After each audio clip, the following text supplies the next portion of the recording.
Hi friends, அஸ்ஸலாமு அலைக்கும். Welcome to Fathima's kitchen. Fathima's கிச்சனில் இப்போ ரொம்ப ட்ரெண்டிங்காகவே போயிட்டுருக்க ஃபிஷ் ஃப்ரை பற்றி தான் நம்ம பார்க்க போகிறோம்.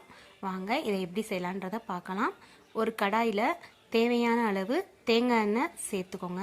சேர்த்ததுக்கப்புறம் இதை நீங்கள் ஸ்டவ்வை ஆன் பண்ணாமலே தேங்காய் எண்ணெய் ஆட் பண்ணிக்கோங்க. அதுக்கப்புறம் மிளகாய்த்தூள், மஞ்சள் தூள், மிளகுத்தூள், தேவையான அளவு உப்பு சேர்த்து நன்றாக ஒரு கலக்கி விட்டுட்டு, அதுக்கப்புறம் நம்ம பொடியை கட் பண்ணி வச்சுருக்க வெங்காயத்தையும் இந்த இதோடு சேர்த்து ஒரு பெரட்டி விட்டுருங்க. பெரட்டினதுக்கப்புறம் ஸ்டவ் ஆன் பண்ணிவிட்டு இதை ஒரு 3 நிமிஷம் நல்லா ஃப்ரை பண்ணிடுங்க. 3 நிமிஷம் நல்லா ஃப்ரை பண்ணதுக்கப்புறம் இது ஒரு கப் அளவு புளிக்கரைசல் இதில் ஆட் பண்ணிக்கோங்க. ஆட் பண்ணிவிட்டு இதில் நான் இஞ்சி பூண்டு நீங்கள் சேர்த்து போட்டு வதக்கிறா இருந்தாலும் வதக்கிக்கலாம். நான் இதை இஞ்சி பூண்டு மஞ்சத்தூள் போட்டு மீனை ஒரு 15 நிமிஷம் ஊற வச்சுட்டு தான் நான் இதில் ஆட் பண்ணுறேன். இது ஒவ்வொரு துண்டுகளாக இதில் ஆட் பண்ணிவிட்டு 3 நிமிஷத்துக்கு ஒருக்க பெரட்டி ஒரு 10 நிமிஷம் வேக விட்டு இறக்குனோம்னா சூப்பரான டேஸ்டான அல்டிமேட்டான ஒரு ஃபிஷ் ஃப்ரை ரெடி.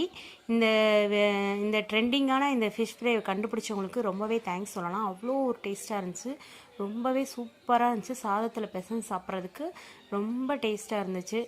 நீங்களும் இதே மாதிரி ட்ரை பண்ணி பாருங்கள் ஃப்ரெண்ட்ஸ். தேங்க்யூ. இந்த வீடியோஸ் பிடித்திருந்தால் மறக்காமல் சப்ஸ்கிரைப் பண்ணுங்கள், ஃபாலோ பண்ணுங்கள், லைக் பண்ணுங்கள், ஷேர் பண்ணுங்கள்.